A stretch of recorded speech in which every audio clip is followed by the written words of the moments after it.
Président Maniga, bonsoir et merci d'être notre invité ce soir. C'est un plaisir. Vous savez bien, c'est mon deuxième entretien avec Télé 13. C'est donc que j'y reviens avec plaisir. Nous allons parler de votre livre La crise haïtienne contemporaine. On en a besoin. Vous allez pouvoir nous dire qu'est-ce qui se passe dans ce pays. Je vous cite. De la vie générale, ce pays est fini en admettant même qu'il ne devienne la propriété des États-Unis. Il y a 100 ans, c'est un rapport de la légation de France au Quai d'Orsay. C'est la situation actuelle aujourd'hui encore. Vous pensez qu'il y a un risque que ce pays ne devienne une étoile en plus dans le drapeau américain?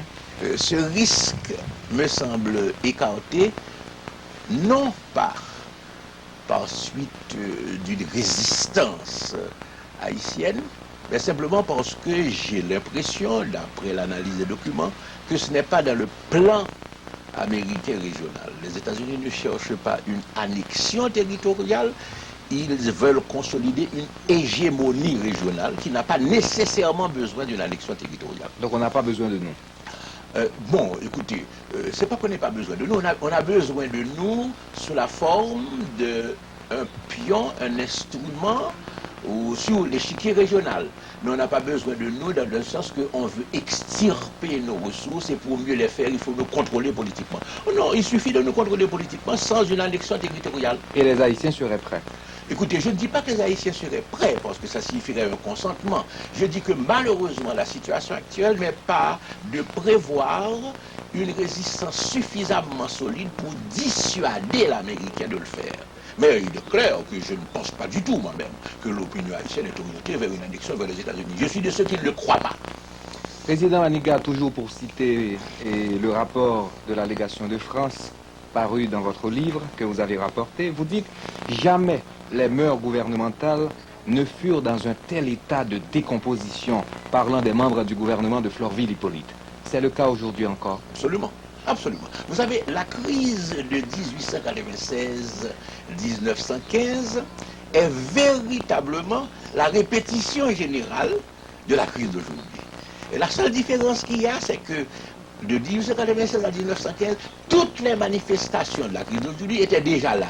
Mais c'était simplement la crise de la fin d'un système traditionnel qui devait changer face à la première pression sérieuse de la modernisation. C'est-à-dire qu'aujourd'hui, nous avons la même crise, mais à un autre niveau, à un niveau, je ne dirais pas supérieur, hélas, à un niveau inférieur, c'est-à-dire que nous avons la crise de la décomposition finale du système traditionnel, face à une impuissance jusqu'à présent d'entrer dans la société moderne. Nous allons y arriver, Président Maniga. Vous dites à la page 9 de votre livre, de François Duvalier, et retenez bien, à Jean-Baptiste Aristide. C'est une erreur? Oui, c'est une erreur. C'est une erreur. C'est une erreur. Ce n'est pas parce que vous regardez Aristide de haut ou de loin. Oh non, je ne regarde personne de haut et j'essaie de ne regarder personne de loin. Vous ne pensez pas que ça pourrait être le cas entre vous et Aristide? Mais de bonnes relations. Je ne l'ai jamais rencontré. Vous le connaissez personnellement? Non, je ne le connais pas personnellement. Alors je ne connais ni Aristide ni Préval personnellement. Vous dites à la page 9, de François Duvalier à Jean-Bertrand Aristide, donc, puisque vous admettez l'erreur, plus cela change, plus c'est la même chose. C'est quand même grave, cette dynamique du recul que vous identifiez, que vous diagnostiquez. Oui, écoutez, je vais essayer d'expliquer très brièvement le problème. Nous sommes arrivés, avec Duvalier, nous sommes arrivés à la fin de l'ère où il était encore possible de tirer quelque chose de positif du système traditionnel. Il fallait changer. Duvalier l'a saisi. Hein. Il a saisi qu'il fallait changer, et mieux, il a saisi qu'il fallait changer avec les masses paysannes. N'oubliez pas sa campagne électorale. Cette campagne électorale s'adressait aux masses paysannes de Marie Baroud, etc. C'était à dessein. Et quand il a été au pouvoir, il a utilisé, disons manipulé, les masses paysannes à l'intérieur de Port-au-Prince pour montrer qu'il y avait un changement à cet égard, qu'on allait vers les paysans. Il a senti la nécessité du changement et l'orientation de ce changement. Mais il est tombé dans un piège que peut-être sa nature même d'homme préparait. Il est tombé dans le piège de la dérive fascistoïde. C'est-à-dire qu'il a durci une attitude pour masquer son impuissance à résoudre le problème fondamental. Nous avons eu une première avalanche, et je le dis dans le livre, l'avalanche de loi, parce que Duvalier a été une terreur. On a même appelé Duvalier un cyclone à cet égard. Mais attention, quand Duvalier a échoué, et qu'il fallait cette fois-ci trouver la voie de la modernisation, on est tombé dans une deuxième dérive. Mais cette fois-ci, et le populisme gauchiste a trouvé son expression dans le mouvement Lavalas, qui est devenu un mouvement anarcho-populiste. Résultat, là encore, le peuple se rend bien compte. Maintenant, tout le pays se rend compte, on n'a pas trouvé la solution à la crise de décomposition du système, c'est-à-dire la voie, l'exit, comme on dit maintenant aux États-Unis, de la part de ceux qui reviennent ou qui y vivent, l'exit vers la modernisation. Donc on a raté l'exit une fois de plus. Donc c'est la raison pour laquelle nous disons, maintenant, après l'échec des deux dérives, l'une de droite, ou en tout cas fascistoïde, l'autre de gauche, ou en tout cas anarcho-populiste, il nous faut, maintenant, l'heure est arrivée pour nous de trouver la vraie sortie. Et c'est la raison pour laquelle nous travaillons. Est-ce que l'échec de Duvalier, l'échec d'Aristide, les difficultés de Préval, les difficultés que vous avez connues au pouvoir, est-ce que ça ne traduit pas de préférence la très faible marge de manœuvre que détient un président dans un pays aussi pauvre, aussi démuni comme Haïti? Oh, c'est le contraire. C'est le contraire. C'est le contraire. Mais oui, c'est le paradoxe d'Haïti. Un président peut facilement mésuser ou abuser de son pouvoir quand ses pouvoirs sont immenses. Avec quels moyens? Même quand, attention, les moyens sont à la hauteur du pays. Comprenez bien, un président d'Haïti, même avec la Constitution de 1987, quand on fait une grosse erreur sur la Constitution de 1987, nous y reviendrons peut-être au cours de l'entretien, même avec la Constitution de 1987, un président haïtien a d'énormes pouvoirs, non seulement des pouvoirs constitutionnels, et de la pesanteur historique et de la psychologie sociale. Vous savez que des gens, j'ai fait l'expérience au pouvoir, nous avons un Premier ministre qui est chef du gouvernement, mais les gens n'étaient pas satisfaits avant d'avoir vu le président ou d'avoir eu le mot du président. Si je commettais l'erreur, je dis bien l'erreur, et attention, ça va paraître drôle, je commettais l'erreur de dire mais ça relève du Premier ministre. Il me regardait en me disant on ne comprend pas. D'accord, c'est dans la culture haïtienne. Mais oui. Je parlais de moyens dans le sens de capacité, moyens économiques. Oh, le moyen économique, écoutez, vous savez, là encore, il faut au président. Ce pays est exsangue, dit-on. C'est attendu, mais la plupart des gouvernements qui passent trouvent quand même de l'argent, hein, et de l'argent, malheureusement, pour l'orienter vers autre chose que les dépenses de biens communs. Comprenez bien, le problème d'Haïti revient à une chose extraordinaire que je n'aurais jamais admise en principe au départ, vient de la qualité des hommes, et non pas de la correction des institutions. Parce que c'est ça le gros problème ici. On a beau avoir des institutions correctes, tant qu'on n'a pas la qualité d'homme pour faire le jeu institutionnel dans le sens du bien commun, on va à l'échec ou on reste à la stagnation. C'est ce que nous constatons. Vous parliez de mon gouvernement. Vous soulevez là un point. Excusez-moi. Président, vous permettez. Oui. Vous soulevez là un point important. Au pouvoir, vous étiez l'un des premiers à admettre qu'en Haïti, il y a très peu de ressources humaines valables.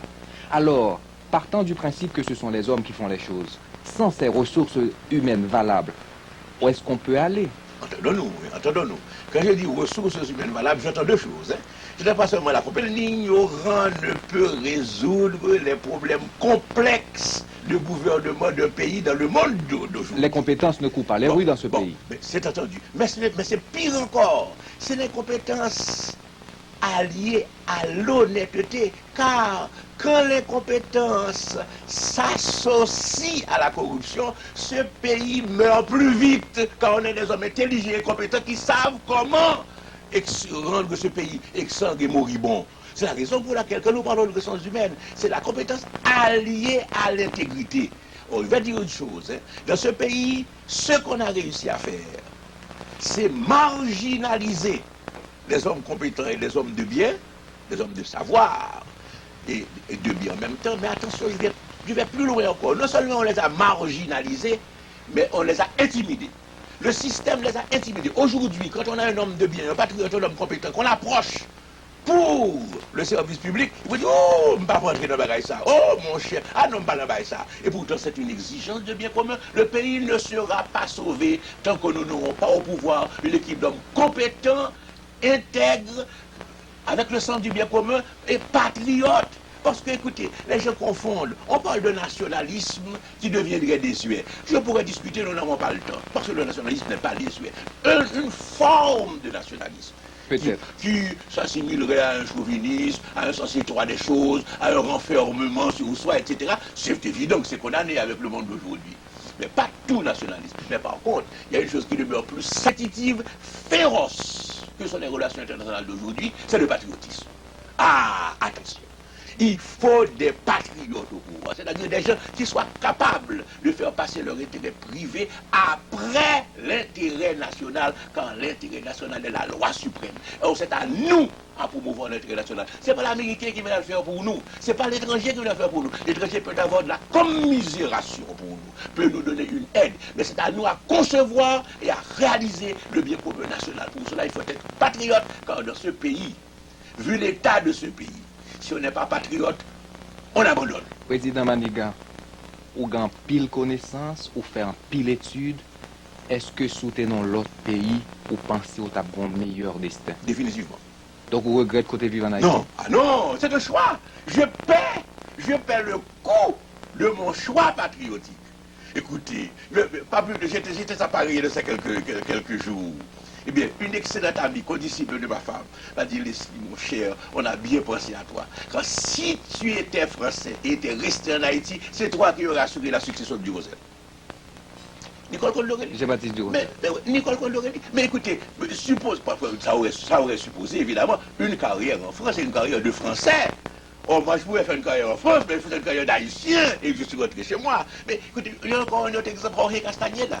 Nous étions ensemble à Paris. Raphaël Segovia, ensemble à Paris, afin de faire les mêmes études. Ils sont arrivés chez eux. On les a promus. Aujourd'hui, ce sont des voix autorisées. Ce sont des hommes. Comprenez-le bien. Nous avons chez nous un problème. On apprécie et ne regrette les hommes de valeur qu'après leur mort. En définitive, très culturel ça. Est-ce que l'État capable à la base de situation de dépérissement, de déliquescence pays ça? C'est un des éléments.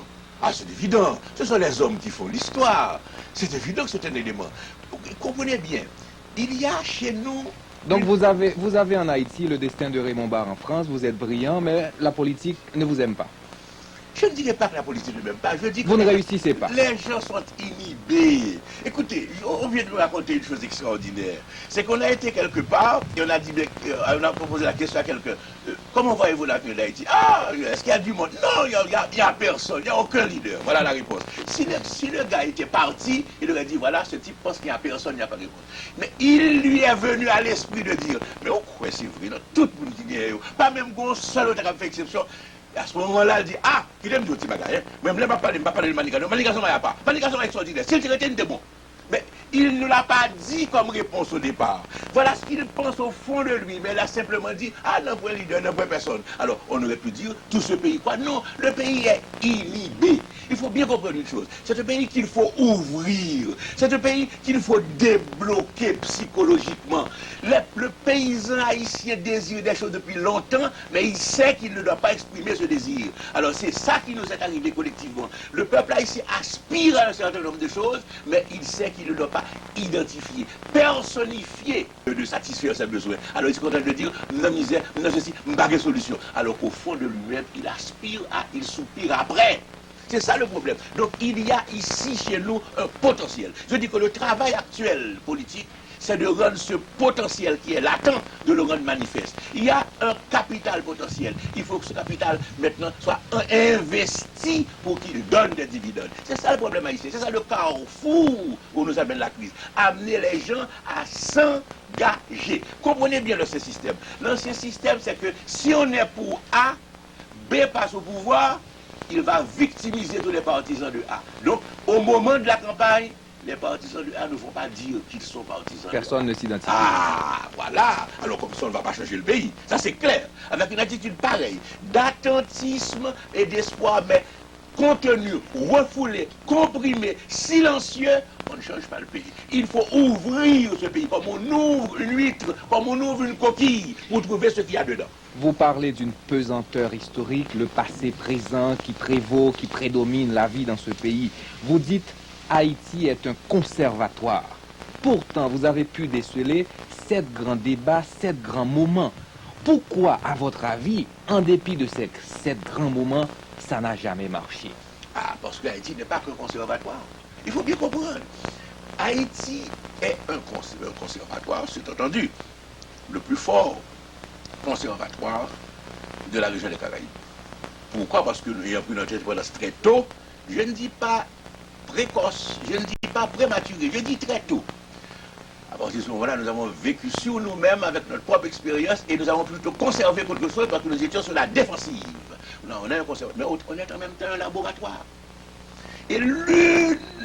Ce laboratoire n'a pas donné grand-chose. Je vais vous dire, nous y sommes. L'une des vocations que nous avons ratées, c'est cela, c'est en tant que laboratoire. Parce que jusqu'aux indépendances africaines, toute la race noire regardait vers Haïti. Je peux vous le dire parce que j'étais à Paris étudiant, et bien dès qu'on disait Haïtien, immédiatement, c'était l'attrait, parlez-nous d'Haïti, tous en ouverture, Christophe, votre indépendance, etc. Nous étions un laboratoire, et les gens croyaient que nous allions être l'éducateur du tiers-monde indépendant.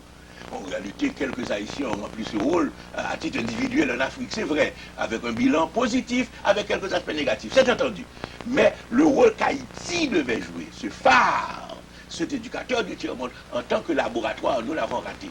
Si bien qu'aujourd'hui, nous sommes le contraire. Nous sommes le contraire, nous sommes l'épouvantail. Mais en même temps, Haïti est aussi, et c'est ça qui est important, Haïti est aussi une combinatoire. Et c'est là où nous sommes aujourd'hui. Nous sommes à la phase de la combinatoire. Pourquoi? Parce que à travers les éléments d'échec que nous soulignons, je l'ai souligné dans mon livre, vous le rappelez, il y a aussi les éléments d'espoir. Écoutez, au moment où la misère du pays se fait détresse, et une détresse qui va vers la violence, en même temps, vous avez ce que j'ai appelé des attentes de développement modernisateur. Et c'est ça ce pays. Ces attentes sont dans les masses populaires, certains secteurs. Ces attentes où, malgré la détresse, on voit la construction active, faisant mentir un dicton bien connu universellement, quand le bâtiment va, tout va. Ici, le bâtiment peut aller et le reste ne pas aller. Et enfin, on voit cette attente dans la prolifération des banques nationales, des grandes banques haïtiennes. Président Maniga, ma question, les 7 grands débats que vous avez soulevés à la page 36, premièrement, la polémique entre les écrivains du Nord christophien et l'Ouest pétioniste, 1807-1818, 1838-1843. Pourquoi ça n'a pas porté fruit? Mais j'essaie de vous l'expliquer. Nous sommes dans une situation qu'il faut comprendre. Haïti a exploré par l'analyse systématiquement tout son mal. Je dis toujours aux étrangers qui viennent me voir, vous voulez nous aider? Faites moins d'analyse et faites plus de thérapie. Nous connaissons notre mal. À l'heure actuelle, dans les dossiers haïtiens, dans les dossiers étrangers accumulés depuis la première mission en Haïti sous-estimée, des Nations Unies, on a une connaissance suffisamment étendue du mal haïtien pour être opérationnel à guérir ce mal. Mais alors voici où nous avons un problème. Nous avons un problème dans le passage du conceptuel à l'opérationnel. C'est ça un des aspects du problème haïtien. Même quand quelqu'un vous dit, voilà, je suis pour telle solution, et qu'il puisse trouver les moyens de cette solution, il ne le réalise pas. Maintenant, premier obstacle, il ne réalise pas, c'est le passage à l'opérationnel. Mais deuxièmement, quand il réalise, à cause, ou qu'il essaie de réaliser, à cause du contexte, parce que Haïti n'est pas à la même heure. C'est un pays où les choses ne sont pas à la même heure. Nous pouvons être à midi, là où nous sommes ici, et on est à 4 heures du matin à Maribarou. Attention, notre fuseau horaire est un fuseau économique et social, est un fuseau particulier, car nous avons diverses heures dans le pays. Nous allons plus loin, je l'ai écrit, nous avons divers âges. Certains, avec leur antenne parabolique, avec l'Ethernet, etc., sont déjà à la porte du 21e siècle. D'autres n'ont pas franchi le Moyen-Âge. Et c'est ce décalage. Dans ce même pays. Si bien que, alors voici le problème, si bien que quand on tente quelque chose, dans un contexte général, qui est un contexte de déliquescence et de délabrement, ce petit joyau devient un îlot dans un océan d'arriérisme, et résultat, ou bien cela échoue, au bout de quelque temps, on est découragé, on abandonne, on n'a pas le support logistique nécessaire, ou bien on devient une enclave moderne dans un contexte arriéré. Et c'est ça Haïti. Regardez Haïti, quand des étrangers viennent, si on veut prendre des vues, si on veut regarder certains segments de la population, on dit, mais c'est un pays moderne, car il y a des enclaves de modernité. Mais quand on regarde l'ensemble, c'est un pays arriéré. Il y a donc un problème de synchronisation. Je le disais, il faut amener à Haïti un état de synchronisation avant de penser à ce qu'on appelle la synergie, c'est-à-dire véritablement cette espèce d'effort collectif, cette espèce de transformation, de transfert d'énergie pour aller ensemble. Il faut d'abord synchroniser, il faut donc mettre fin à ce système de cassure sociale exagérée, et nous l'avons écrit nous avant Aristide, inacceptable. Donc c'est la raison pourquoi vous référez brusquement à Aristide? Ah, parce que... Il est important? Non, bien sûr Aristide est important. Bien sûr. Oh, écoutez, qui est-ce qui sous-estimerait l'importance d'Aristide? Écoutez, même si le bilan est négatif, il faut comprendre pourquoi Aristide a surgi. Aristide n'a pas été un produit comme une savonnette lancée sur le marché. Aristide a surgi des entrailles du système traditionnel moribond. C'est pour ça qu'il n'a pas réussi? Bon, il n'a pas réussi pour autre chose, d'abord pour des raisons personnelles. L'individu, face à la tâche, face exactement aux exigences de la tâche. Ensuite, son équipe, c'est évident. Son idéologie, une idéologie destructrice. Il faut bien comprendre, le Haïti est né grâce à la destruction. Et nous avons donc un héritage psychologique qui est la destruction positive. Comprenez bien, vous aviez un système colonial qui était prospère, mais tellement injuste et inacceptable qu'il nous a fallu le détruire pour exister, pour accéder à la liberté extraordinaire. Mais depuis lors, nous avons gardé dans notre subconscient collectif, non pas l'idée parce qu'elle n'est pas claire, mais c'est un réflexe que c'est par la destruction que nous pouvons avancer. Regardez ce qui se passe à chaque changement de gouvernement. Regardez ce phénomène du déchoucage que certains ont loué. Je me rappelle un journaliste, je tairai son nom parce que je ne veux pas faire de polémique inutile. Un journaliste est arrivé à Washington et m'a dit « Ah, la belle chose d'Haïti maintenant s'appelle déchoucage ». Et il avait un air ravi, la délectation. Mais le déchoucage, c'est la destruction. Écoutez, vous déchouquez une maison, ok, qu'est-ce que vous faites? Vous faites qu'assouvir un désir, un ressentiment, une vengeance. Cette maison, transformez-la en un bien public. École, dispensaire, lieu de récréation, etc.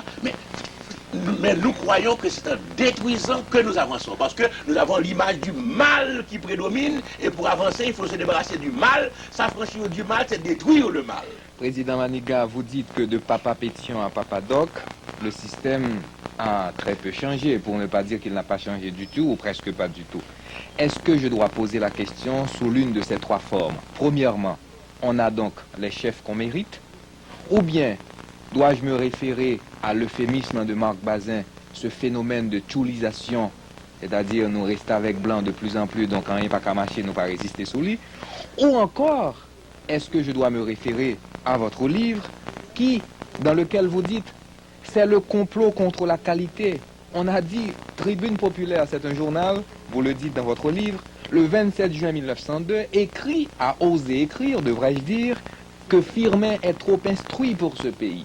Alors, de ces trois, vous vous référez à laquelle de ces trois approches? Je penche évidemment pour la troisième, et que j'ai essayé d'illustrer dans mon livre, mais la troisième n'est pas exclusive d'autres explications, c'est évident. Non, mais si nous prenons le phénomène presque à l'état pur, c'est-à-dire le phénomène de Papa Pétion à Papa Doc... La troisième renvoie à la première, on a les chefs qu'on mérite. Non. Non? Non. Je voudrais faire une grande distinction ici, je le fais rarement, entre ce qui concerne Haïti et ce qui concerne l'extérieur, car ce que je disais tout à l'heure à l'intérieur d'Haïti est valable aussi. Nous ne sommes pas à la même heure que l'extérieur. Il y a d'une part en politique des dictons éternels, c'est-à-dire des dictons à valeur humaine. Et d'autre part, des dictons qui viennent de l'expérience concrète des hommes et qui donc changent d'une expérience à l'autre. Je ne crois pas que le peuple haïtien a les dirigeants qui le méritent. Je crois que les dirigeants haïtiens, traditionnellement, savent exploiter les tares, les failles et l'impuissance des secteurs valables de la population pour imposer un système antinational. C'est-à-dire pour avoir un gouvernement contre la nation. Mais je ne crois pas que le peuple haïtien mérite cela. Au contraire, moi j'ai écrit, je l'ai dit à plusieurs reprises, le peuple haïtien mérite mieux. Seulement, entendons-nous. Il n'a pas toujours trouvé mieux. Sinon, il n'a pas ce qu'il mérite. Mais entendons-nous cependant. Le dicton n'est pas absolument foi à 100%. Je dis que je le récuse pour Haïti par souci de justice et de vérité. Mais cependant, il y a des situations extraordinairement dures dont on ne se sort pas sans courage. Or, je ne veux pas accuser, Allez, mais je veux constater. accusez un peu. Non, je ne veux pas accuser parce que c'est pas en accusant qu'on mobilise les gens. Moi, je veux mobiliser les gens. Ah d'accord. Comprenez bien. Mais je dis ceci. Mais dites-leur la vérité. Non, la vérité, oui, je ne fais que cela, dire la vérité. La vérité, c'est que il manque un peu de courage dans l'engagement haïtien. Les Haïtiens savent ce qu'ils veulent. Ils ne se battent pas assez pour cela. Ils ne s'engagent pas, eux, personnellement, au péril de leur vie. Écoutez, chaque année, nous célébrons Vertière. Mais est-ce qu'on tire la leçon de Vertière? Comment gens, tout le monde apprend au hommage, au courage du peuple haïtien? Écoutez, C'est démagogie? écoutez, non, c'est pas démagogie. Il y a courage et courage. Il y a le courage quotidien dans la lutte pour la survie. Il n'y a pas de meilleur exemple que le paysan haïtien, que le peuple haïtien. Courage de chaque jour dans la lutte pour la survie. Moi, je dis chapeau. D'ailleurs, à Paris, je viens de le dire, Haïti Observatoire l'a rapporté, je dis je m'émerveille devant ce courage. La victoire d'Aristide est quand même due au courage du peuple haïtien. Mais cependant, oh mon ami, si vous voyez d'une part la part de, disons le mot, de lâcheté, de méchanceté, de cynisme face à ce phénomène qui explique qu'il est réussi aussi facilement. Et deuxièmement, si vous voyez la part de l'étranger, ce qui est le nouvel aspect de la vie politique haïtienne. Nous avons toujours été un petit pays dépendant, c'est-à-dire que nous avons toujours connu l'hégémonie française, anglaise pendant très peu de temps, allemande tentée sans réussir, américaine. Mais jamais nous n'avons eu cette dépendance politique qui entre jusque dans les mécanismes de fonctionnement du système politique haïtien. Jamais. On nous imposait un dictat. Nous faisions face à des refus. À ce moment-là, par exemple, sous-estimé, remis compte, parce qu'on n'avait pas pu avoir ce qu'on voulait obtenir. Mais maintenant, ce n'est pas ça. On n'a même pas l'âge de le remis compte quand vous n'avez même pas la chance de faire un remis compte. Comprenez bien. C'est votre principal reproche à Aristide et à Préval, par exemple, aujourd'hui? Ah, écoutez, si le mouvement Lavalassien, cette mémise de l'étranger, si le mouvement Lavalassien, partant de l'idée juste qu'il y a trop d'injustice sociale dans ce pays et qu'il faut redresser la société haïtienne par une politique de justice distributive dans toute matière de développement, eh bien écoutez, si ce mouvement avait réussi sur la scène politique haïtienne à imposer cette nouvelle vision équitable pour le développement, personnellement j'aurais applaudi. Car n'oubliez pas que non seulement les thèmes de justice sociale, mais même certaines approches pour la justice distributive, nous les avions proclamées bien avant Aristide. Seulement, quand il faut réussir un changement, qu'on annonce, qu'on ne fait pas d'ailleurs, à partir de l'étranger, grâce à l'étranger, on tombe dans une double erreur. La première, c'est l'erreur nationale. C'est le patriotisme dont nous parlions. C'est à nous à nous occuper des affaires du pays. On doit nous aider, oui, nous sommes dans une situation d'aide, mais ce n'est pas aux autres de nous imposer des solutions. Quand on impose une solution, elle ne marche pas. On le voit. C'est la première erreur. La deuxième. Mais la deuxième erreur, c'est que, écoutez bien, Haïti est dans une telle situation, avec une telle histoire, je ne veux pas en faire un cas à part, que je dis que la solution haïtienne, l'étranger n'a pas, premièrement, l'intelligence du cas haïtien. Il est intelligent généralement, l'intelligence du cas haïtien de sa spécificité. Deuxièmement, l'étranger n'a pas un intérêt suffisant. Parce que si l'étranger doit résoudre le problème haïtien, l'étranger doit y mettre ses meilleurs techniciens, ses meilleures techniques, ses meilleures ressources, quand nous sommes un cas à la limite du désespoir. Bon, l'étranger ne mettra pas ses meilleurs. Écoutez, regardez ceux qui s'occupent d'Haïti. Je ne veux pas les discréditer, mais je dis que c'est au niveau modeste qui correspond à notre rang. C'est à nous à mettre en œuvre nos meilleurs techniciens, et nos meilleurs techniciens sont de classe internationale. Entendez-le bien. C'est ça le problème. C'est ça que les Haïtiens n'arrivent pas à réaliser dans leur psychologie. C'est que les meilleurs techniciens haïtiens sont de première classe internationale. Autrement dit, si nous arrivons à faire un régime où ce sont les meilleurs techniciens haïtiens qui, au service du bien commun, étudie, analyse et suggère les décisions que le peuple doit approuver, à ce moment-là, nous sommes de la bonne voie. Tandis que quand c'est l'étranger, il a des solutions toutes faites. Il étudie les problèmes rapidement, il dit voilà, c'est telle catégorie, et il vous apporte tel remède. Mais ce n'est pas la solution dont le pays a besoin. Il y a une double erreur. Et enfin, une troisième erreur qui vient de la psychologie. Parce que là, nous avons un grave problème. Nous vivons dans un monde, non seulement d'inégalité économique et sociale, mais d'un monde, disons-le, d'inégalité ethnique. Il y a dans ce monde d'aujourd'hui la prééminence de la civilisation occidentale et donc la prééminence du blanc. Ce pays noir, je ne veux pas mettre la question raciale en avant, non, mais je fais une constatation. Ce pays noir, à l'origine créé comme une nation noire, ce pays a majorité de nègres. Ce pays a besoin d'avoir non seulement confiance en lui-même, mais confiance dans sa dignité, comme ce fut le message de l'indépendance. Or, qu'est-ce qui arrive aujourd'hui? Quand on laisse l'étranger, non pas nous aider, ce qui est nécessaire, mais nous dicter la solution, gouverner à notre place, eh bien, on accrédite dans la psychologie collective haïtienne, ce qui est hélas le cas dans le peuple, dans une partie du peuple, que c'est le blanc qui va venir sauver ce pays. C'est le blanc qui détient les clés de la rédemption d'Haïti. C'est le blanc qui peut développer le pays, etc. Et ainsi, on incruste davantage encore un complexe d'infériorité qui peut exister à l'origine. Nous autres, ce que nous disons quelque chose de très, très, très, très simple. C'est que Haïti peut être le lieu où le noir haïtien, sans complexe, ni d'infériorité, ni de supériorité, sans attitude, ni de méfiance, ni de racisme, tout à fait naturellement coopère avec l'étranger, quelle que soit sa nationalité, à la recherche du bien commun haïtien, à condition que ce soit bien sûr prioritairement l'haïtien qui conçoit, qui pense et qui finalement décide. Vous êtes un monsieur généralement modéré. Vous faites une déclaration plutôt sévère envers les dirigeants actuels. Je vous cite, ceux qui font l'histoire à l'heure actuelle ne savent pas tous ni toujours l'histoire qu'ils font. C'est très grave. Et en plus, vous ajoutez, et ils ne savent pas non plus l'histoire qui va clairement dans le sens du plus grand bien au plus grand nombre et de l'intérêt national. Eh bien, écoutez, je vais prendre un exemple. Ils sont bons pour juger pour... Non, vous savez, nous autres, pas, nous ne pensons pas en ces termes. Vous savez, nous pensons à trouver le chemin du salut haïtien. S'ils ont pour tâche. Ils ont erré. S'ils ont pour tâche. Ils ont erré et ils errent. Et ils errent, je dis, parce qu'ils ne savent pas l'histoire qu'ils font. Je vais vous montrer un exemple. Donc on devrait citer l'autre, je ne sais, Lamartine, qui disait déjà l'ambition pour laquelle on n'a pas les moyens est un crime. Je vais plus profondément dans l'affaire.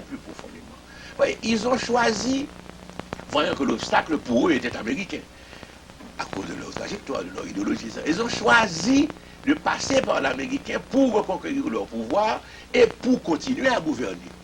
Et nous sommes dans une situation où ils ont besoin de l'étranger simplement pour rester au pouvoir. D'où la demande de renouvellement de la MINUA. On ne sait pas quand est-ce que ça s'arrêtera. Bon, de prolongation. Mais moi, je vais vous dire une chose. Quel est le problème d'Haïti à l'heure actuelle? Le problème d'Haïti est de répondre, en particulier, je prends un thème, à 4 défis. Et vous allez voir pourquoi, quand on va par la soumission à l'Américain, on compromet l'avenir national. Alors qu'il faut plutôt négocier avec l'Américain à partir d'une position nationale. 4 défis. Le premier défi, ouvert, visible, c'est le défi de la modernisation. Jusqu'aux années 60, la modernisation pouvait être selon le modèle européen. Jusqu'aux années 60. Mais depuis les années 70-80, la modernisation est de type américain. Ce qui signifie que la modernisation signifie dans une large mesure américanisation. Un. Deuxième défi que nous avons après la modernisation, c'est le défi de la mondialisation. Or, le défi de la mondialisation, il est américain. Toute mondialisation aujourd'hui se fait à l'heure américaine. Même en France, même en Europe, on voit que la mondialisation, c'est l'américanisation. 2. Troisièmement, nous avons le défi de la privatisation. Privatisation qui est une donnée universelle, qui chez nous est une imposition, un diktat. Or, la privatisation, c'est quoi? La privatisation, c'est l'américanisation. S'il doit y avoir un capital pour moderniser la téléco, les DEA, etc., ce sont des capitaux américains qui sont en première liste. Et enfin, nous avons le défi de la continentalisation de l'ALENA. Ça veut dire, qu'est-ce que ça veut dire? Ça veut dire qu'il y a une association États-Unis, Canada, Mexique, qui s'est déjà constituée, qui s'appelle l'ALENA. Or, cette association va s'étendre sur tout le continent jusqu'en 2005, l'échéance 2005. Donc, le reste de l'Amérique latine va entrer dans ce système, le bloc économique dirigé par les États-Unis, c'est-à-dire encore l'américanisation. Vous avez 4 défis objectifs qui sont devant vous, et les 4 orientent vers l'américanisation. C'est ce que j'appelle les 4 roues motrices du véhicule de l'américanisation. Donc, quand vous avez déjà ces 4 défis, auxquels vous devez répondre, et dont vous devez essayer de tirer parti pour l'intérêt national en réduisant le coût, en réduisant les risques que vous choisissez pour être au pouvoir, rien que pour être au pouvoir, de vous soumettre totalement à l'américain, vous voyez quelle forme d'américanisation vous allez avoir. Mais c'est ça, c'est très grave pour l'avenir national, c'est très grave pour l'avenir collectif. Président Maniga, oui. Sous t'es au pouvoir, pour ta kembe pouvoir, ça n'est pas fait là, ou pas fait. Ah non. Ah non! Ou pas demander pour minuit à prolonger, non? Mais écoutez, nous n'avons même pas trouvé dans une situation pour minuit à pour le prolonger. N'oubliez pas que nous avons pris position, nous, dès le départ, contre la mi-civile, ensuite contre la minuit. Nous avons pensé... Même si votre pouvoir était menacé. Écoutez, je vais vous dire une chose. Parlons en termes réalistes. C'est ce qu'on n'aime pas avec nous. L'Américain est puissant dans ce pays.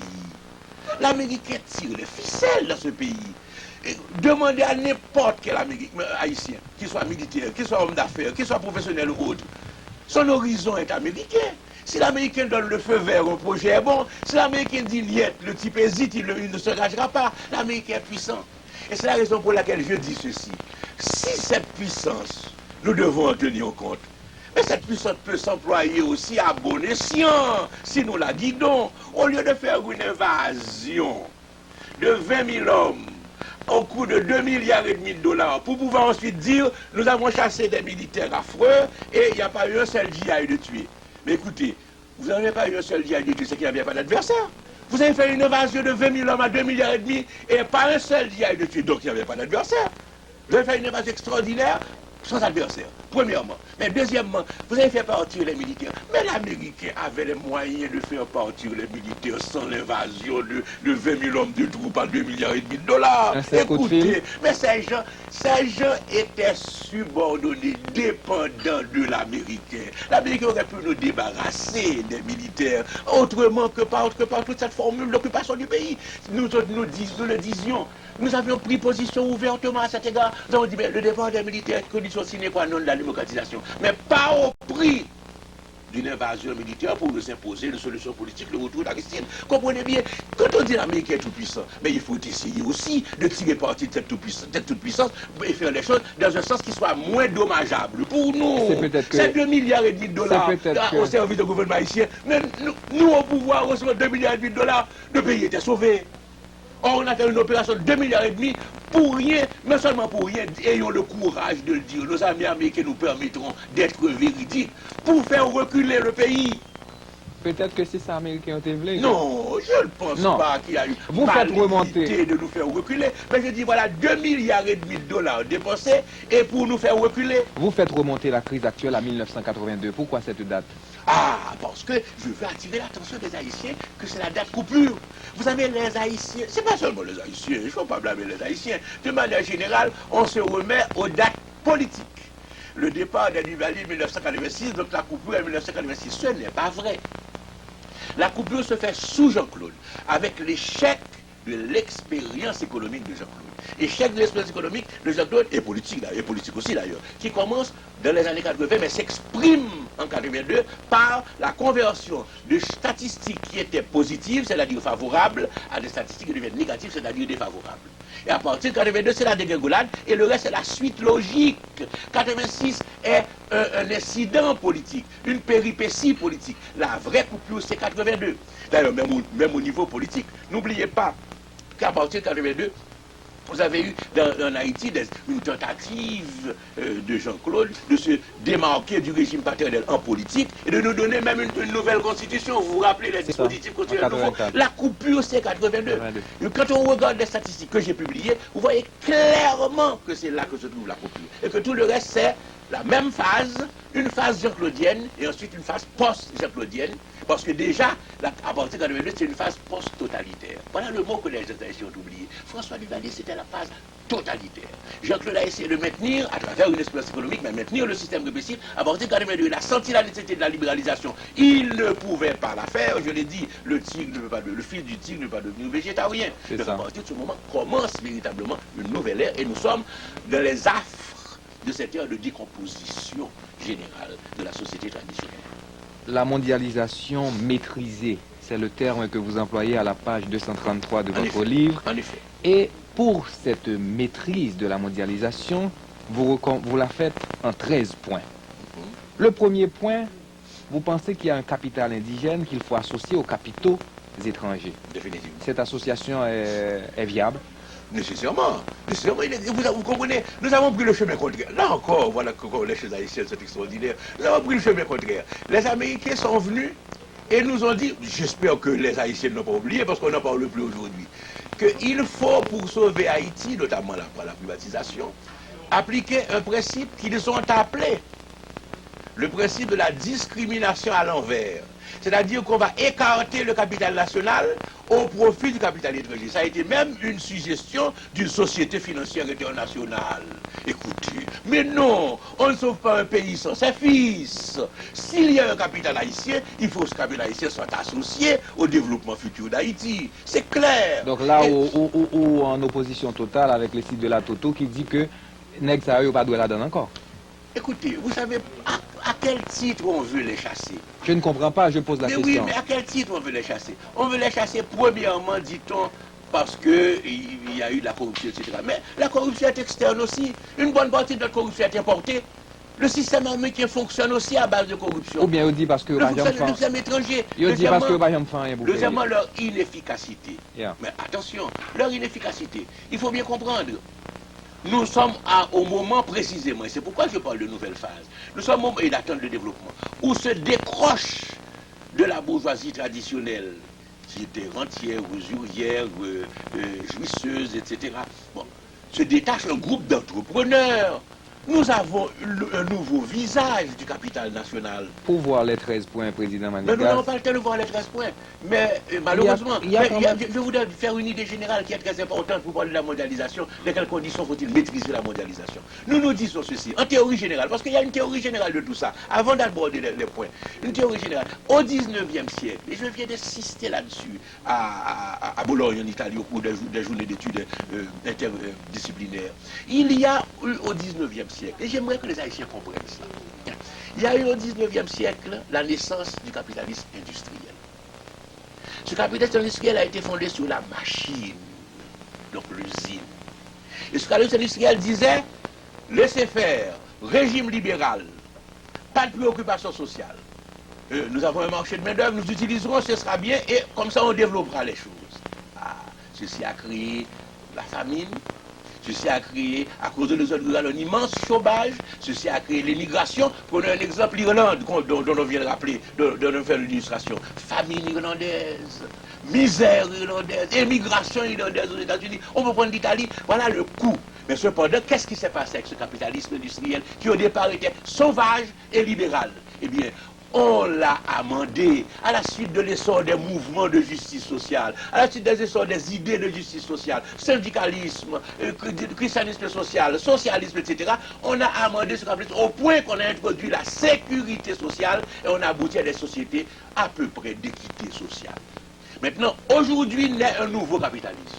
Tout aussi sauvage. Ben voilà, c'est un capitalisme nouveau, un capitalisme de services et de communication, fondé sur l'information, l'informatique. Ce capitalisme nous dit libéral, partout.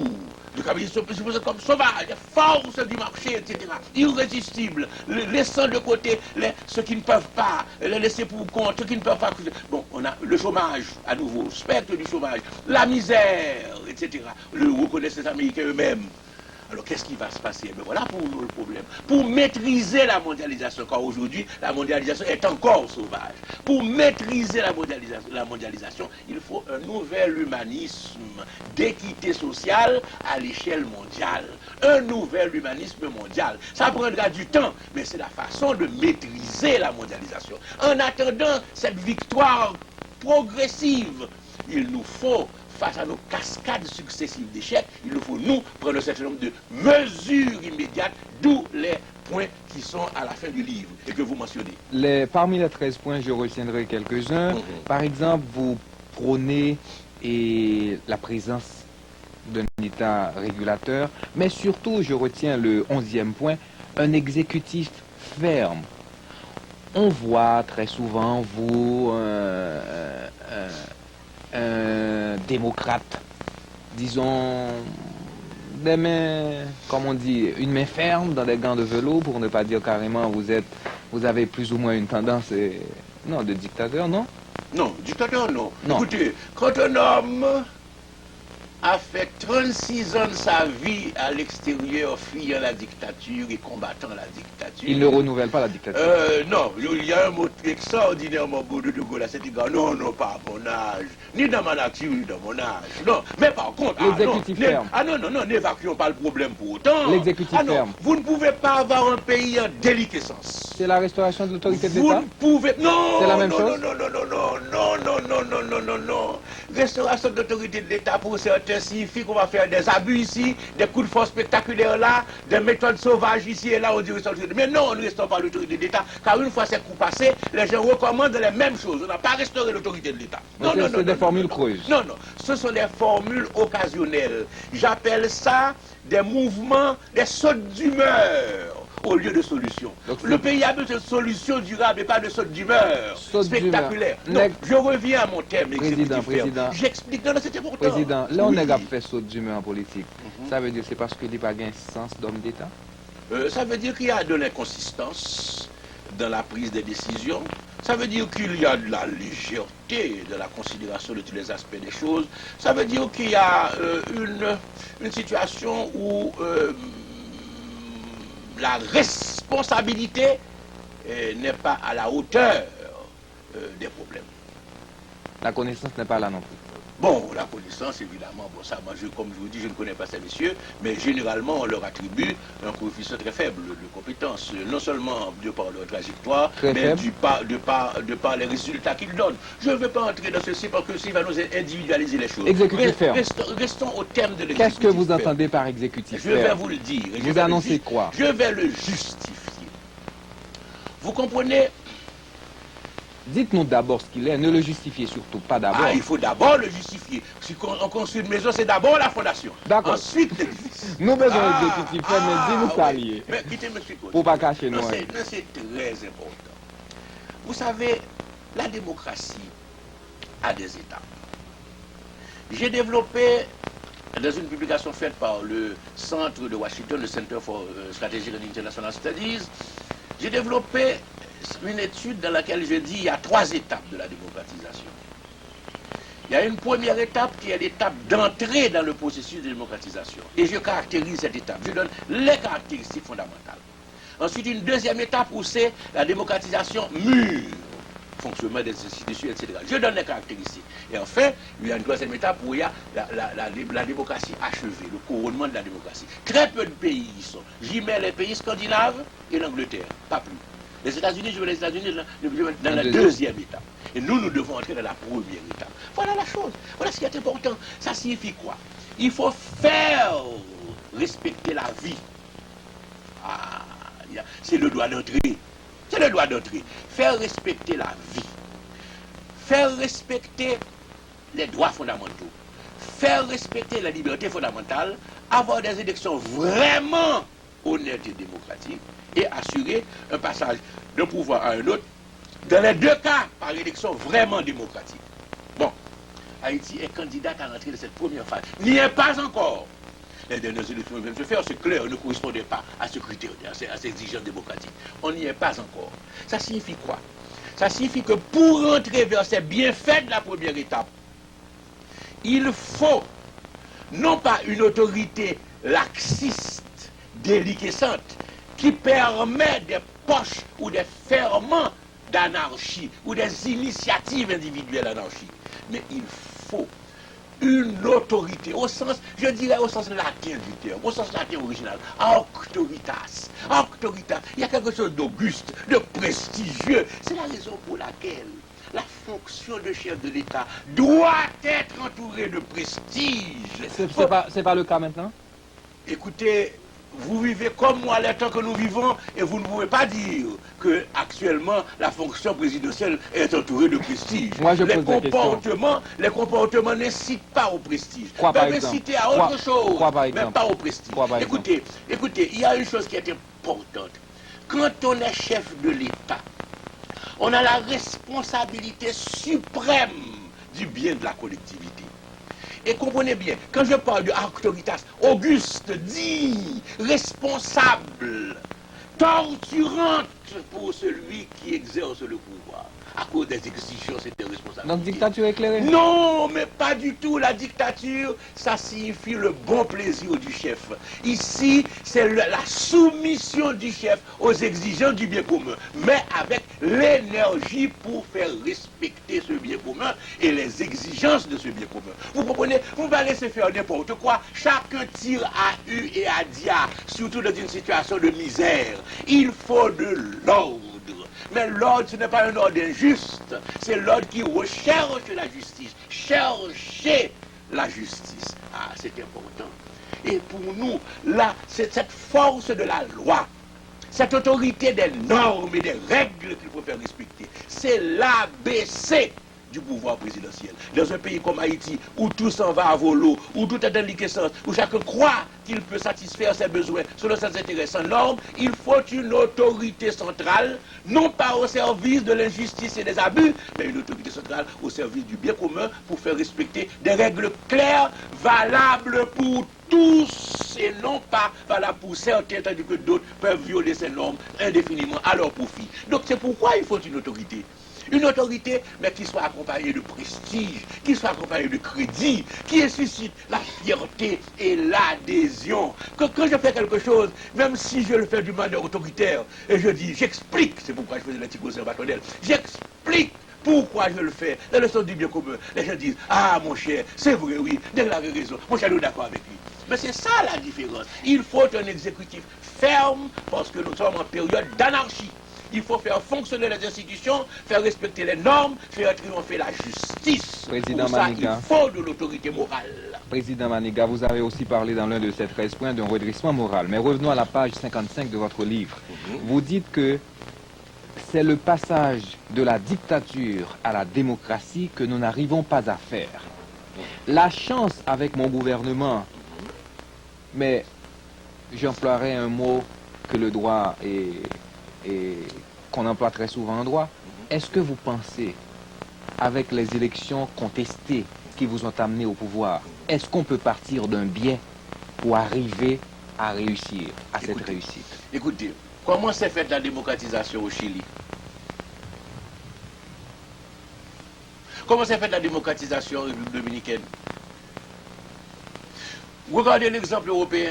Donc, non, je veux dire par là... Donc, vous me donnez raison. Non, je ne vous donne pas raison. Non, je ne vous donne pas raison. Je vais m'expliquer.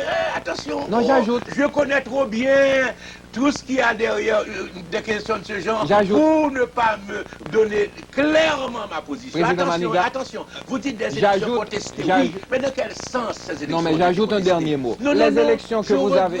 Je regrette. Vous allez revenir sur ce chapitre et chaque fois que j'ai un entretien, on veut revenir sur ce chapitre. Maniga, écoutez, j'ai dit la vérité à ce sujet. Je n'ai pas à la répéter constamment. Président, mais puisque vous la posez au cours de l'entretien télévisé, je suis obligé de répondre. Une phrase. Écoutez, il y a eu un... Non, laissez-moi m'expliquer. Non, je ne vous permettrai pas d'intervenir. Laissez-moi m'expliquer. Vous avez posé une question, c'est à moi de répondre. Laissez-moi répondre. L'élection d'Aristide et l'élection de Préval, les mauvaises aussi. Laissez-moi...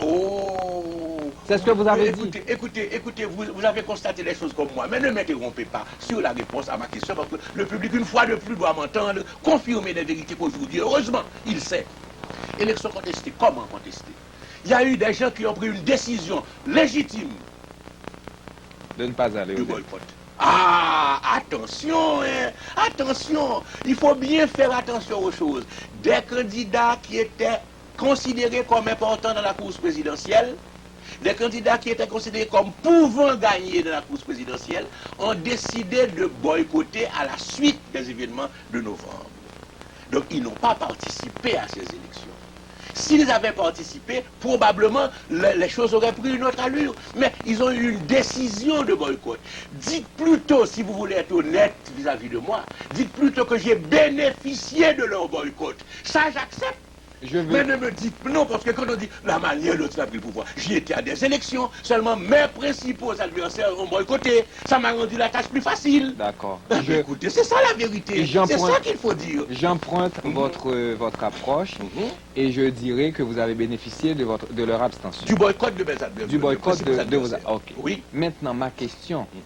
Comme tout à l'heure, vous mettiez en cause les élections d'Aristide et de Préval pour dire que, étant donné que ces élections étaient quelque peu mauvaises, les résultats ipso facto. Ah non, je n'ai pas dit ipso facto. Ah non, non, non, non. J'ai même eu la précaution de dire, compte tenu de leur personnalité, de leur trajectoire, de leur idéologie et du fait qu'ils n'étaient pas à la hauteur des véritables exigences du pays. Je n'ai pas dit ipso facto. J'ai au contraire donné une liste de variables. Non, mais maintenant je vais vous dire, attention, ce que j'avais comme problème, c'est clair, et comme problème d'élargir mon espace de soutien politique. Et c'est ce qui arrivait quand le coup d'État est arrivé. Clairement, les signes étaient là de cet élargissement d'appui du pays à mon gouvernement et à ce que nous réalisions. Maintenant, je vais vous dire une chose. N'oubliez pas, quand vous parlez des élections de décembre 90, une chose que je peux dire, sans coquetterie intellectuelle ni politique, c'est que moi, je n'ai jamais été vaincu par les Lavalassiens. Car quand je me suis présenté, quand j'ai voulu aller aux élections, d'abord on m'a retenu à New York de juillet à octobre pour ne pas avoir à faire de campagne électorale dans le pays. Car quand j'allais rentrer, en juillet, c'était une préparation extraordinaire à travers le pays pour m'accueillir. On m'a bloqué à New York jusqu'en octobre. Maintenant, quand je suis rentré quand même, à la suite d'une bataille vaillante de mes avocats, je suis rentré au pays.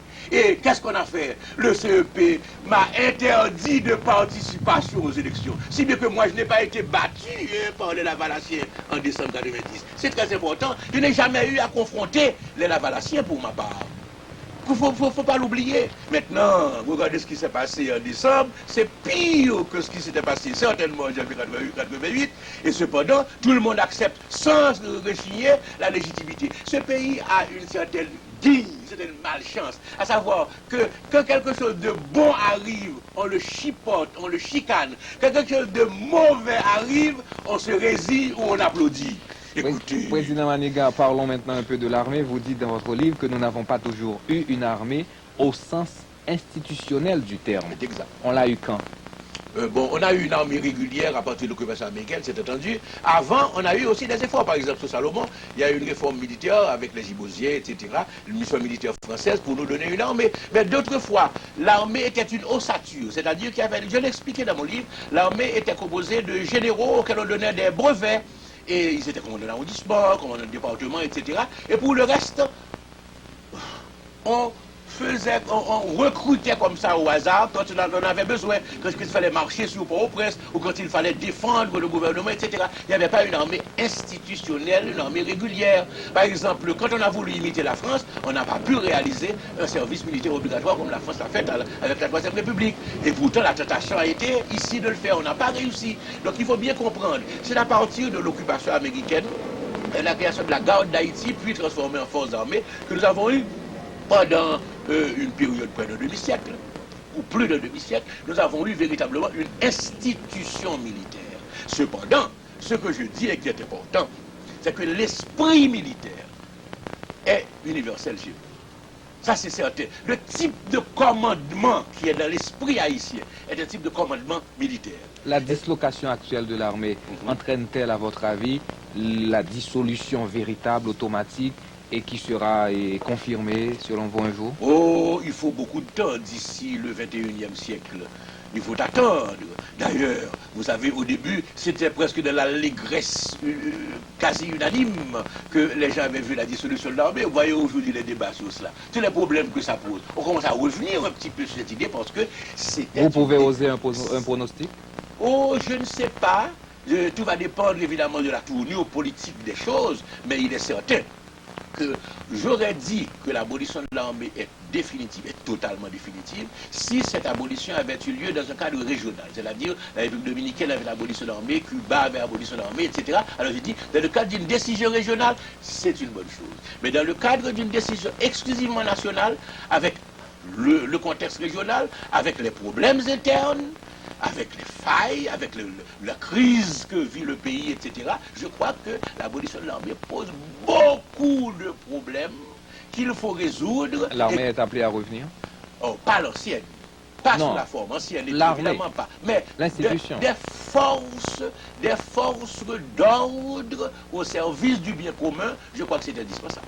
En juillet 1911, Anténor Firmin, vous dites dans votre livre, écrit « Où Haïti passe sous une domination étrangère, où elle adopte résolument les principes de modernisation. Après 2 occupations président Maniga, ces principes sont toujours de mise? » Toujours. Les principes de Firmin doivent être actualisés, bien sûr. 85 ans après, doivent être actualisés. Mais Firmin était, c'est ça l'importance de Firmin. Firmin était déjà un démocrate, au sens où nous l'entendons aujourd'hui. Et il allait même, avec le 2 janvier, jusqu'à la démocratie sociale, puisqu'il parlait de l'état des masses populaires pour correspondre à une véritable démocratisation du pays. Maintenant, je vais vous dire, Firmin a dit, ou bien mes principes triomphent, ou bien ce pays passe sous domination étrangère. C'est à un moment où se déployait dans la Caraïbe ce qu'on appelle l'impérialisme américain. Panama, etc. Bon, Cuba, République dominicaine, Haïti. Maintenant, puis après, Haïti, République dominicaine. Maintenant, aujourd'hui, nous sommes dans une autre phase. Ces principes doivent triompher. Je ne dirais pas, ou bien nous passons sous domination étrangère, nous sommes sous domination étrangère. Nous sommes sous domination. Seulement, la différence, c'est qu'on ne va pas nous prendre comme colonie pour nous transformer à la manière de Porto Rico, de la Martinique et de la Guadeloupe. C'est ça qui ne va pas se faire. Mais nous sommes déjà sous domination étrangère. Autrement dit, la faillite de la démocratisation nous a déjà menés à la domination étrangère. Notre problème est de savoir comment recouvrer cette partie essentielle de la souveraineté qui puisse nous permettre de décider d'une modernisation dans un contexte de mondialisation maîtrisée. C'est ça le problème. Le problème est qu'il faut être très réaliste et très pragmatique. Nous ne le ferons pas contre l'Américain, mais nous le ferons dans une négociation, disons-le, ça peut être un combat, mais un combat n'est pas nécessairement un combat armé ou un combat de confrontation, non. Ça peut être simplement, comme par exemple, il y a aujourd'hui, malheureusement, le rapport des forces n'est pas le même, entre l'Europe et les États-Unis sur une série de questions, sur la question culturelle. Actuellement, la question est en plein dans l'affaire cubaine, etc. Il y a des différends, il y a des antagonismes, il y a des initiatives qui lèsent l'intérêt de partenaire. Ce partenaire doit être en mesure de voir comment tirer parti d'une situation illégale. La seule chose que je dis au peuple haïtien en toute vérité, c'est que nous ne pouvons pas croire que nous sommes légaux des États-Unis et nous allons nous imposer aux États-Unis comme Tokyo peut le faire ou comme l'Europe peut le faire. Mais ça ne signifie pas pour autant que nous devons être à plat ventre. Dès que nous disons ceci, nous disons vite, vite, comme on a entendu récemment une autorité, la plus haute autorité du pays le dire parce qu'on lui avait demandé vite, viens le faire vite, vite. Mais enfin, on ne peut pas faire vite, vite quand on est responsable de l'intérêt national. Il faut d'abord étudier comment ça va affecter l'intérêt national avant de faire. On ne peut pas dire je vais faire vite, vite. Vous comprenez? Il y a une attitude qui est importante. Et puis je vais dire autre chose. Là, je l'ai déjà dit, c'est pourquoi je suis à l'aise pour le dire, même si ça peut au prime abord choquer, après les gens verront que comme toujours je suis un homme de vérité. Très souvent dans la vie, au niveau des individus comme des nations, on se comporte vis-à-vis de quelqu'un selon la perception qu'on a de lui. Et cette perception qu'on a de lui ne vient pas seulement de ses propres préjugés, mais aussi de son propre comportement et de sa propre attitude. Si je me trouve en face de quelqu'un dont je sais qu'il est compétent, qu'il est honnête, qu'il est sérieux, qu'il est bien intentionné, qu'il ne m'est pas hostile, mais qu'il va défendre ses intérêts par rapport à moi, j'ai une autre attitude que si je me trouve en face de quelqu'un dont je sais au départ, il est ignorant, il est malhonnête, corruptible, il n'est pas sérieux, donc je me comporte à son égard d'une autre façon. Il y a des fois des choses que fait l'étranger ici, il ne le fait pas à Santo Domingo, il ne le fait pas à la Jamaïque, voire à Caracas ou à Santiago, parce qu'il sait qu'il a devant lui un certain type de partenaire. C'est la raison pour laquelle nous nous disons, mettons de l'ordre d'abord chez nous, faisons triompher ce qui est valable, ce qui est bien, ce qui est respectable chez nous, à ce moment-là, nous sommes en meilleure position pour négocier, même petit, même faible. Pour ce triomphe, voyons ce qu'on peut trouver chez les élites économiques. Vous dites que dans votre livre, pour ces élites économiques, une cargaison suffit à enrichir son homme. Nous sommes dans les premiers jours de l'indépendance nationale. De Dessalines à Duvalier, la véritable catégorie sociale, détentrice et bénéficiaire du pouvoir, sans l'exercer de manière directe, formelle et visible, était le bord de mer. Donc le bord de mer est responsable de ce passé toujours présent? Non. Il ne faut pas le poser de cette manière. Pas jusque-là. Non, non. J'ai dit le principal. Vous savez pourquoi j'ai dit le principal? C'est parce que certains veulent noyer le poisson. Et certains ne veulent pas dire que c'est le bord de mer. Alors ils vont inventer une affaire qu'ils appellent la Trinité, où ils mettent les grands dons et où ils mettent les militaires. Ne se rendant pas compte que les grands dons, d'abord, sont petits, sont insignifiants statistiquement, sont insignifiants encore plus graves économiquement, parce que les grands dons, écoutez, le système de grands dons en Haïti est un système incroyable, il faut voir le métayage. Le type est propriétaire de nom, ce qu'il reçoit de sa terre, pas grand-chose et il n'a pas d'influence. Il n'a d'influence que par l'homme de la ville. Mais comment peut-on éviter cette dépendance et plutôt douce généralement du pouvoir politique face au secteur et face aux élites économiques? Ah, en les diversifiant. La diversification, c'est ça. Écoutez, si vous avez diverses élites dans un pays, quand j'entends par l'élite, non pas un corps qui a un privilège de droit et le garde impunément, non. Je mets beaucoup de mérite. Je parle de méritocratie quelque part, n'est-ce pas? Je mets beaucoup de mérite dans ça. C'est-à-dire que des éléments populaires peuvent constituer ces parties intégrales de ces élites. Si vous avez des élites intellectuelles qui jouent leur rôle, si vous avez des élites politiques, avec les leaders politiques de classe, de véritables partis politiques qui jouent leur rôle, si vous avez des élites économiques, mais si vous avez des élites professionnelles, vous comprenez, ce sont des secteurs qui doivent arriver à l'âge de la modernité de manière à concevoir le bien public par suite d'une espèce de seule élite domine. Cette élite ne voit que ses intérêts et cette élite ne pense pas en termes de consensus, mais plutôt en termes de dépendance des autres secteurs de la société. Tandis que si vous avez différents secteurs qui sont représentés par ce que j'appelle les élites, c'est-à-dire des éléments tirés de ces secteurs, éclairés, responsables, actifs, participatifs, et qui savent représenter ces intérêts-là, maintenant avec les autres autour de la véritable table. Alors quand nous disons table ici, nous parlons de table au sens sérieux du terme. C'est pas bon table. On parle au sens sérieux du terme. Non, non, parce que écoutez... Il y en a d'autres qui ne sont pas sérieux là-dessus? C'est évident. Comment ça? C'est évident. Comment? Écoutez, d'abord, si vous parlez de table, c'est que vous parlez de négociation. Or, qu'est-ce qui se passe? Vous ne pouvez pas venir à la table de négociation en ayant tout. Si nous devons jouer aux cartes autour d'une table, vous allez distribuer les cartes. Les cartes doivent être distribuées pour qu'on puisse jouer. Mais si vous avez toutes les cartes, vous prenez toutes les cartes, vous accaparez toutes les cartes et vous dites venir au bord de la table. Donc vous demandez à un homme politique de partager le pouvoir? Pas de partager le pouvoir. Qu'il y ait des partenaires du système politique. Car quand un partenaire du système l'emporte, il a le pouvoir. Mais ce que je dis, c'est qu'au départ de la dévolution du pouvoir, il faut qu'il y ait une distribution des cartes. Ce qui n'a pas été fait l'année dernière au cours des élections. C'est la raison pour laquelle aujourd'hui, il ne peut pas y avoir de jeu politique. Il y a une formule politique qui, parce qu'elle est seule, se parcellise, se morcelle, se divise, s'antagonise entre soi. Tandis que le jeu démocratique est un jeu compétitif. S'il y a compétition, c'est qu'il y a plusieurs coureurs, c'est qu'il y a plusieurs partenaires. Alors, c'est pourquoi nous disons la solution politique haïtienne. Mais comment expliquer que... C'est qu'il faut une nouvelle donne. Comment expliquer qu'en dépit de toute faiblesse à eux, messieurs demeurés, populaires, les seuls... Non? Oh, mon cher, vous savez, je suis un scientifique. Et je demeure un scientifique dans tout ce que je fais. Apportez-moi les données de cette popularité. Car même à l'époque de l'apogée aristidienne, Aristide n'avait pas la majorité du peuple haïtien. Il avait la plus importante minorité du peuple. Vous parlez beaucoup plus d'Aristide que de Préval. Aristide est parti. C'est Moi, Préval mais Préval, écoutez, oui, mais Préval, enfin, si j'en crois les propos, Préval lui-même, il paraît, je ne le connais pas, il paraît que c'est un peu sans rire.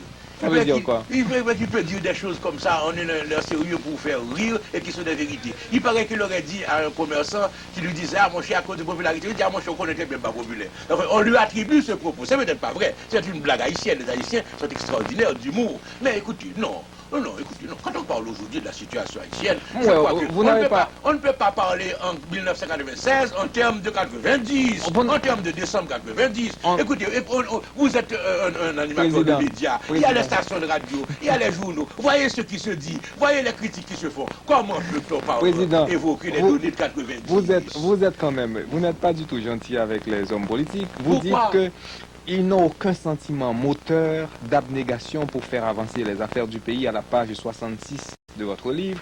Et vous dites plus loin, ce sont des leaders bluffeurs et opportunistes. Attention, je dis ceci qui est vrai, que tout le monde dit, que tout le monde constate. Mais j'ai dit aussi... Venant de vous, c'est sévère. Ah, monsieur, écoutez, je suis toujours l'homme de vérité. Mais j'ai dit aussi, parce qu'il ne faut pas détacher les phrases de leur contexte. Ah, c'est ce que je fais. J'ai dit aussi au début du même passage, qu'il y a parmi eux beaucoup d'hommes de valeur qui probablement doivent continuer à l'être.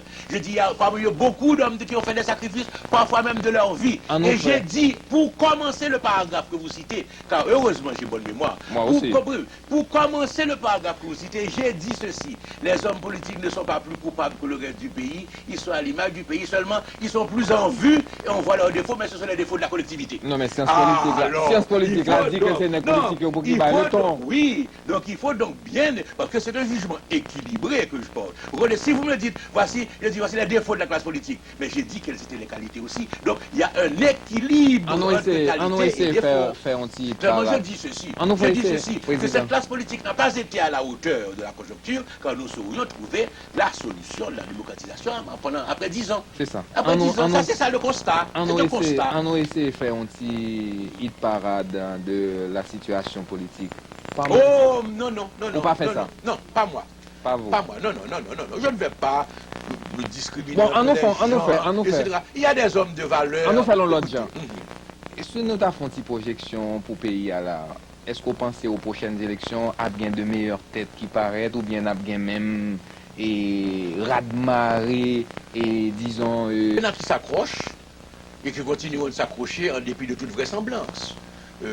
Ce qu'on a appelé durement les hommes partis, eh bien, continueront probablement parce que c'est la seule façon pour eux de compter dans l'esprit public et essayer de décrocher quelque chose. Les hommes partis en Haïti, c'est qui? Bon, alors, je ne sais pas, on a parlé de ça dans les journaux, on a parlé de ça récemment dans des articles de presse, on a parlé des hommes qui seraient eux-mêmes leur parti. Bon, maintenant, il y a d'autres qui ont des petits partis. Je crois que quelqu'un les a appelés des particules, méchamment.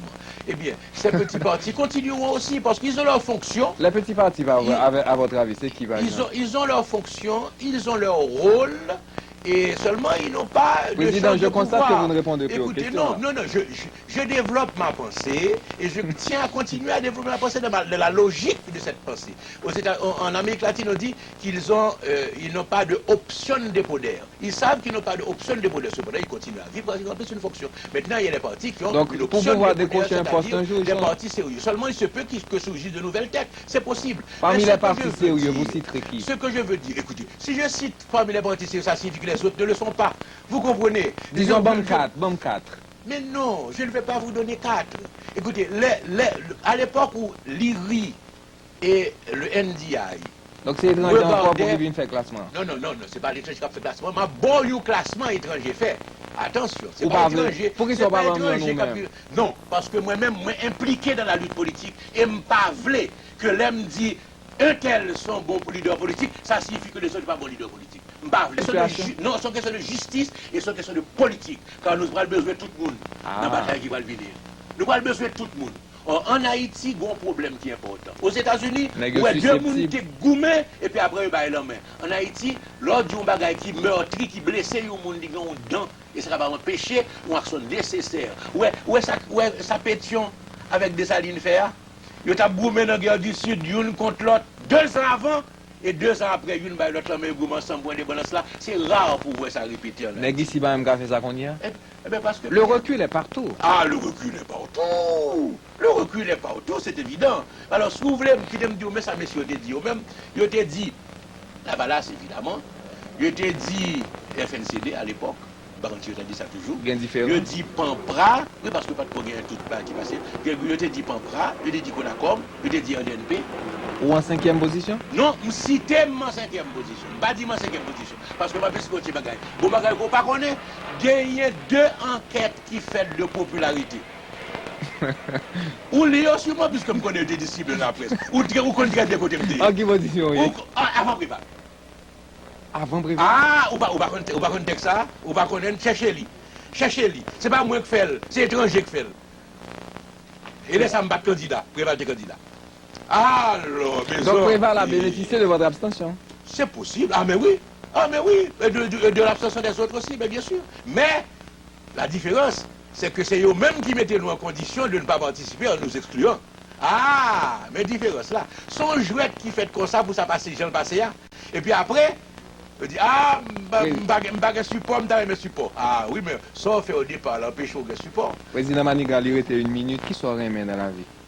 Tout le bagaille. Toute bagaille? Toute bagaille. Parce que je m'estime que nous pas bon bagaille au gain, sont pas payés un prix là-dedans. Sac mauvais, je considère comme le prix de sac bon que je gagne. Qui soit raillé? Oh, la méchanceté des hommes. Non pas leur faiblesse, au contraire, moi, pour leur faiblesse, je n'avais pas idée de corriger. Mais la méchanceté des hommes. Je suis arrivé dans des cas où moi, des gens, c'est méchanceté pure comme fait. Est-ce que vous avez l'impression que... Et me poser peut-être même la question pour qui ça? Est-ce que vous avez l'impression actuellement où c'est les Haïtiens le plus cultivés? Oh, comment tu as fait tout comme ça? Si je te dis ça, je ne peux pas cultiver. Moi-même qui dis oui. Mais si je te dis, si je t'aborde dans ce sens, je ne peux pas cultiver, mon cher. Je connais tout ça, je ne pas connais. Je ne connais pas les autres si je connais tout ça, je ne pas connais. Mais moi, je connais tout ça, je ne pas connais. Seulement, pour parler très sérieusement, je ne vois pas comment on pourrait parler des hommes cultivés de ce pays sans le citer, c'est évident. Parce que, écoutez, c'est rare de voir. Sans vous citer, c'est une première. C'est rare de voir. Moi, un Américain me l'a dit à la rue Saint-Guillaume un jour. Sans vous citer. Il m'a dit, écoutez, est-ce qu'on rend nous compte que c'est le premier noir qui enseigne à Sciences Po, de toute l'histoire de Sciences Po? Je dis, ben oui, je connais ça, mais c'est pas une bonne affaire. Je suis professeur en Sorbonne, je suis professeur à l'école des hautes études internationales. Pourquoi les Haïtiens font ça? C'est-à-dire que dans le domaine PAM, je fais des bagailles que d'autres Haïtiens dans le domaine PAM, ils fait. C'est-à-dire qu'il faut faire une série de domaines, et on dit, bon, dans le domaine PAM, je vais résultat ça acquis de première grandeur, mais dans l'autre domaine, on a comme Pierre Sylvain. Il était l'un des premiers spécialistes mondiaux du café. Alors, écoutez, Haïtien qu'on je dois dire, si bon Dieu aide grâce à l'intelligence qui m'a au départ, et trajectoire, moi, m'arriver au plus haut niveau. Pourquoi mais dans bon d'autres Haïtiens arrivent dans le plus haut niveau, et me citer Pierre Sylvain pour café. Pourquoi dans bon Dieu? Ah oui! Dans la jeune génération d'Haïtiens, qui est un nègre très brillant, par exemple? Ah, mon cher, je ne pas dire ça, parce que d'abord, par contre, tout, c'est l'un des problèmes. Non, mais au moins, il y a un qui est tellement percé qu'on a fait. Non, non, je ne pas faire ça. Pas comme ça. Non, pas faire. Il y a une jeune génération intéressante. Je connais quelques-uns là-dedans, mais pas dire une qui pire. Parce que Haïtien aime trop bailler ça, c'est moi pire. Ou une bonne mentalité de Cassius Clay. Monsieur le plus grand, monsieur le plus beau, monsieur le ceci. Mais non. Président Manigal, vous êtes un abîme de savoir. Mon Dieu! Pour répéter Rabelais. Pardon, si je me découvre ça, je me perdu tête, mais oui, j'ai tête sur mes épaules. Pour répéter Rabelais, vous êtes un abîme de savoir. Mon Dieu. À quel moment, à quel niveau vous sentez-vous avoir échoué? Je ne me sens pas encore avoir échoué, mais je sens avoir raté des chances sérieuses de réussir. Je situe une première avec Duvalier, parce que nous constituons une équipe qui était l'équipe de modernisation du pays. Ah, ça c'est certain. J'en parle dans mon livre. Et nous avons raté cette chance parce que Duvalier nous a balayé. Il a été plus fort que nous. Il faut le reconnaître. Ensuite, j'ai raté une chance de réussir quand j'étais au pouvoir, parce que si j'avais fait 6 mois au pouvoir, on n'aurait pas été remercié. Donc j'ai été remercié 4 mois après. Et là, c'est dommage, non pas pour moi, parce que, bon, mon égo, j'étais déjà président, je suis un ex-président. Bon, quelqu'un disaient, la famille Manigal voulait être président, je suis arrivé président. Bon, mais cependant, c'est clair que ce n'est pas un problème personnel, c'est un problème national. Je crois que le pays, je m'excuse de le dire, tout à l'heure je ne voulais pas faire de la vantardise, maintenant ce n'est pas de la vantardise, mais c'est sur le refus d'une modestie bête. Je crois que le pays a perdu avec moi une des rares chances du XXe siècle. J'essaie de voir avec qui d'autre, et je ne vois pas. Firmé au début, peut-être estimé dans la ligne, mais je sais ce que l'équipe gouvernementale avait comme projet de développement de ce pays. Et je dis c'est dommage, car je le répète, nous ne serions pas dans cette situation. Maintenant, échec, Échec, j'ai mené 2 carrières. Et peut-être que si j'avais mené une seule, de manière monolithique, par exemple la carrière simplement de professeur d'université, je ne sais où je serais maintenant. C'est possible. Mais ce n'est pas un échec parce qu'à partir de certain moment, arrivé à un moment de ma carrière que j'ai estimé être le point culminant de ma carrière. Parce que, écoutez, je n'avais jamais pensé dans ma vie, je dois le dire, que j'aurais été professeur en Sorbonne. Jamais. Assistant, peut-être, des choses, maître de conférence comme je l'avais été avant. Mais là, j'ai été professeur titulaire de première classe. Et là, en charge de cours d'agrégation et de licence. Je crois que c'est important. J'étais professeur à l'école des études internationales de Genève, qui est l'une des plus brillantes écoles de formation internationale du monde, disons-le. Et là, j'ai été respecté partout, professeur de première classe. Donc, je crois que je me suis dit, bon, basta dans ce domaine. Voyons, dans le temps qu'il nous reste à vivre, ce que l'homme qui est arrivé là peut faire pour son peuple, d'accord avec son compris par tout le monde. J'ai été détesté par certains du simple fait que j'existais. Mais je crois que ce qui est en train de se passer maintenant me réconforte. Ou bien les 3 instruits pour payer? Non, pas dit ça, non. Comme on disait depuis non. On commence à se rendre, on est assez avancé à se rendre compte de ce que nous voulions faire. Et j'entends partout des choses qui, non seulement me réconfortent, mais me dynamisent. Je sens que ce pays pense que je peux encore donner quelque chose, que la chance existe, que je retrouve le peuple haïtien dans un travail collectif de chantier de reconstruction nationale. Et c'est ce qui me tient dans la lutte politique. Je crois Donc que... vous seriez la chance qui repasse. Pourquoi pas, si ce pays doit avoir une chance comme la mienne. Mais si c'est quelqu'un d'autre qui peut faire ce que je veux faire, eh bien le destin aura voulu que ce soit quelqu'un d'autre. Mais si c'est moi, je suis disponible, je suis prêt. Je me prépare en tout cas, je continue de me préparer. C'est pourquoi je dis aux miens, préparons l'avenir. Président Maniga, merci beaucoup. C'est moi qui vous remercie.